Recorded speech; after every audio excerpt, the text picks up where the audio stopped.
On n'est pas forcément d'accord ce matin avec Éric Zemmour. Bonjour Éric. Bonjour. La mort de Michel Rocard a suscité une multitude d'éloges au sein de la gauche, les socialistes bien sûr, mais bien au-delà jusqu'au Front National. Et oui, la gauche aime les perdants magnifiques. Elle aime Poulidor et déteste Anquetil. Elle se méfie des hommes providentiels et révère les pasteurs suédois.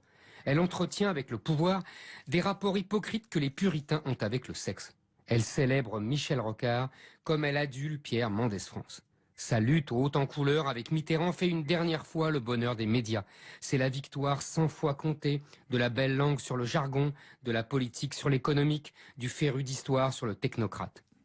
Un récit exact, mais un récit partiel.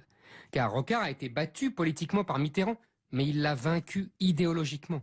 Mitterrand a conservé l'Élysée, mais a mis en œuvre le programme de Rocard. Ce fut la même histoire à droite où Chirac n'a eu la peau de Giscard que pour mieux se soumettre aux idées de l'ancien président. La cruauté mentale dont a fait preuve Mitterrand à l'égard de Rocard, accumulant humiliation et avanie, provient sans doute de cette meurtrissure secrète. Après une défaite initiale en 1981, Rocard a victorieusement défendu le marché contre les nationalisations, le contrat contre la loi, la société contre l'État, les régions contre Paris, le libre-échange contre les frontières. La révolution libérale de Thatcher et Reagan s'est engouffrée dans ces espaces ouverts par la deuxième gauche. Rocard ne cessera de pester contre ce capitalisme qui avait cessé d'être civilisé, sans jamais reconnaître qu'il avait été l'idiot utile de cet ensauvagement. Le bilan de son passage à Matignon entre 1988 et 1991 pourtant est salué. Avec le RMI, Rocard introduit l'assistanat dans les principes de la protection sociale française et le finance par la dette. Et il paraît qu'on doit lui dire merci. Il invente la CSG payée par l'ensemble des salariés pour compenser le chômage de masse et l'évasion fiscale des riches et des grands groupes. Et il paraît qu'on doit lui dire merci. Il a le premier copié les mœurs politiques américaines en osant divorcer et en le médiatisant. Et il paraît qu'on doit lui dire merci.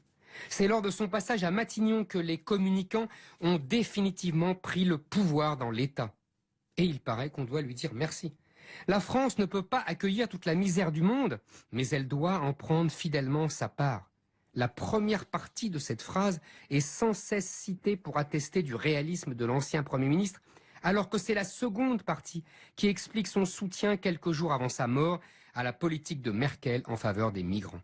Michel Rocard fut le parrain de Terra Nova, ce club de réflexion socialiste qui prône les réformes libérales, le multiculturalisme et défend l'alliance des bobos et des enfants de l'immigration pour compenser la rupture entre la gauche et la classe ouvrière.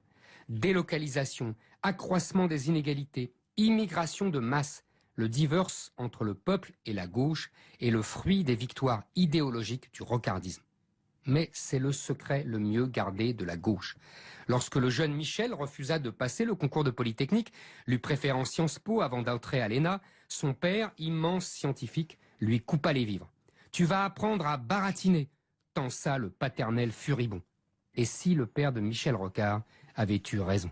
Éric Zemmour. RTL 8h36.